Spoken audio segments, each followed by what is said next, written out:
Hello, I'm Dan Barbezat, economics professor at Amherst College, and specialize and I'm really interested in world history, economic history in particular, of course. And this little video is an introduction to what has happened over a very, very long time to growth and distribution across the planet. So I've entitled this A Short History of World Economic History, kind of funny title. It's a big topic, but I hope we can get the main ideas in a relatively short time. So this is a now quite famous figure from a book by Gregory Clark from University of California, Davis. And what he's done here is he's shown the year on the horizontal axis and income per person indexed for 1800 equaling 1. Which is that horizontal line there above 0.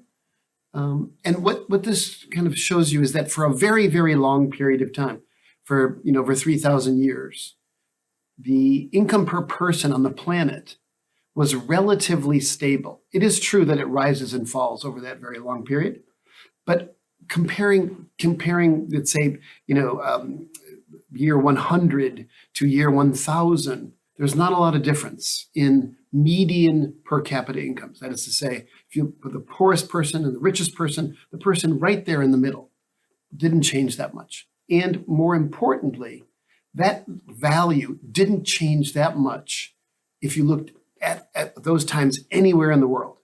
Okay, but you can see something starts to happen after 1500.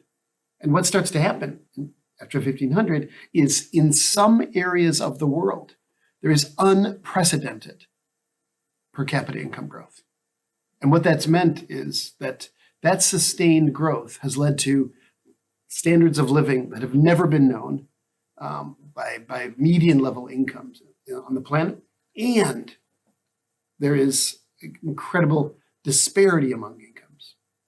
And so those are the two things we want to, in this little video, we're going to look at those things. Very long, stable equilibrium, a disturbance of that equilibrium to sustain growth, and then this increase in inequality in the world.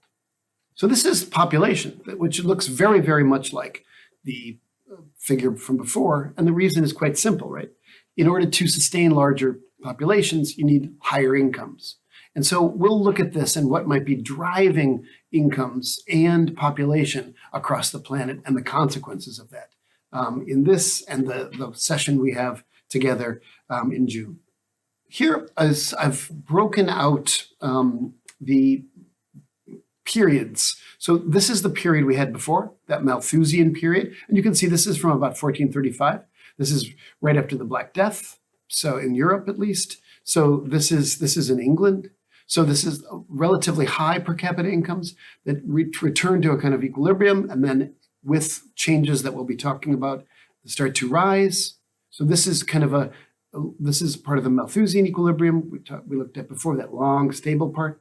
And then there's this transition, a transitionary period, and then this modern growth period. So this is what we're going to be looking at. We're going to be looking at this period and these periods and trying to get a sense of how did this happen and to understand the consequences of them. This is I thought this might be interesting for you in that you can see that there's something very radically different happened between population growth and output growth in very developed areas and less developed areas. And it's quite striking that in Western offshoots, that is to say, US, Canada, Australia, New Zealand, you get this output growth that looks like anywhere else. It looks like it does in Africa, it looks like in Latin America, Western Europe, but something radically different is with population growth. Note that with that large increase in output growth in the Western offshoots and Western Europe, there was a very sharp decrease in population growth that did not occur in Africa and Latin America, which had very large consequences. This is, again, that idea of long, stable equilibrium, increasing growth in some parts of the planet. So you can see prior to 1820, all these areas look very, very similar.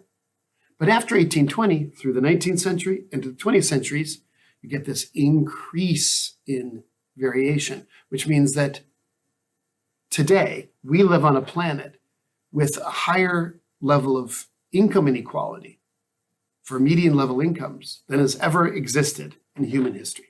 This again shows a very similar kind of thing. You get these differentiations between growth economies like in England as against France and Austria. And then you can see India, this small little area right there is India. Okay, so that whereas in the beginning of 1630, England, France, and Austria very similar. England rises, France and Austria doesn't, and India stays relatively low. This should make you think a little bit about industrialization and global trade, which it should, and we will when we meet one another and talk in person. Here, once again, just to sort of give you all the data I could do in a very short period of time. Again, this incredible divergence that occurred. You can see in 1700, incomes relative to the cost of subsistence, what it takes to remain a healthy life, not that different in Beijing and London. But then over the 19th and 20th centuries, radical differences in these the amount of income each individual in England had relative to the Chinese. And that had profound implications in terms of their economic welfare, their longevity, and so forth. And so this idea of a long, stable equilibrium, a transition to modern growth, and a great divergence in per capita incomes is what we really are interested in explaining here. So this is that again, just the stark differences in per capita incomes. This is from World Bank data, and you get look at the high OECD countries relative to the low income countries. I mean, these differences are, what is large? I don't know what that means, but the difference between $567 in purchasing power parity to $41,000, and this is some years ago, should make you think about nothing else for the week until the time we see you. This is very profound differences, and the consequences to human beings and to all beings is very high. Okay, so you might be thinking like, okay, good, I get it, that the income was relatively stable for a long time. There was some kind of change. Some areas grew, some didn't. What could possibly account for that? Well, it's pretty complicated, okay? So there's a lot of dynamic effects that go into this growth process. But let's just look at a way to look at a very simple set of variables and see if we can isolate what really matters. So here you have in front of you a complicated looking formula. And I'll have another video that derives this little formula for you, for those interested. But for now, this is a relationship between on the left-hand side there. So this small equation here tries to capture one aspect of the factors that can account for these differences. Just before I go on, let me say that, of course, there are many other factors, imperialism and foreign policy and all sorts of aspects that, of course, have to be taken into account. And we'll talk about those in our session together. But here, in terms of just the simple, direct economics of it, can we have a growth accounting to look at what might matter in terms of these differences? So on the left-hand side, we have, this is output, and this is N is the population. So this is output per capita, okay? And K is capital and Y is output. So this is the capital to output ratio.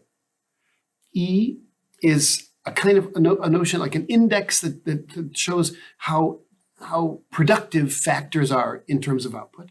And L is labor over population. That's the employment rate. Okay, and alpha over 1 minus alpha are the fallout of a production function that I'll talk about in the little video. But let's look at this together and see if we can look at these three variables, K over Y, E, and L over N, and see which contributes to output per capita the most. So here we have some data of capital output ratios. And really, it makes sense that relatively wealthier countries have more capital in terms of their output, but only about 4 times higher in very wealthy economies relative to relatively poor economies, okay?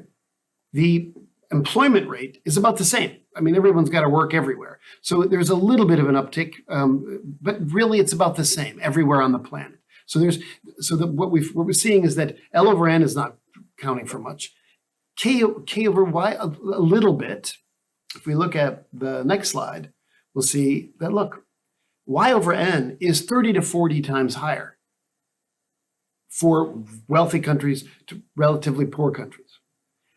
K over Y to the 1/2, that's alpha over 1 minus alpha, if alpha were 1/3, for a variety of technical reasons, that's usually given there. That means it's only 2 times as higher. That means L over N was about the same. K over Y to the 1/2 is 2 times. That means that E must be about 20 times higher in the wealthy countries relative to the poorer countries. What could account for these? That's great. What could account for these? What could account for these differences in E? Here are some of that first should be political, social, economic, and demographic, not just demographic history that follows down the bottom. Factor endowments, factor prices, institutions, schooling, culture.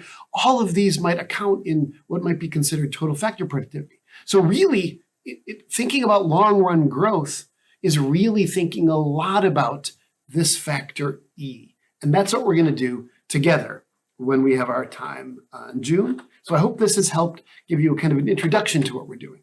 We're going to look at this long-run equilibrium with not a lot of change, and then something starts to occur. There starts to be some change in some places, leading to rapid growth in some places, but not that growth in other places, which means that we end up with an incredibly unequal world in terms of distribution.